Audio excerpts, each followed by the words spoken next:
आपण आपण गाणं म्हणायचं. त्यामुळे आमची इतकी आनंदी असायची गाणी ऐकण्याला. आवडीचं काम केला, आवडीचं काम केलं की तू सांग. माझी आई आहे 96 वर्षाची आता, होय ना. अजून तिची स्मरणशक्ती तल्लक आहे. अरे छान छान. तुझ्याकडे असते. माझ्याकडे होती, पण ती मोठी वहिनी वारली. मग तिकडे मोठ्या भाऊ डोंबिवली, तुम्ही सांगली बँकेच्या बाजूलाच कुठे? डोंबिवलीला. हां. स्टेशनच्या बाहेर तुमची सांगली बँक सोसायटीच्या बाजूची. Sangli bank society. हां, गजानन सोसायटी. गजानन सोसायटी. हां, त्याच्या आहे ना अजून बाजू ती? आहे. हां. चांगली सोसायटी ती. माझी बहीण होती तिथे भाड्याने मध्ये, त्यांचं रिकन्स्ट्रक्शन चालू होतं तेव्हा. आम्ही तिसऱ्या मजल्यावर होतो. तिसऱ्या मजल्यावर.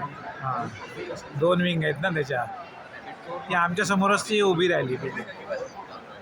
नाही गाव आमच्याकडे 2-3 व्हिडिओ आहेत आणि गणपतीच्या डायव्हर तुला पाठवून देईल.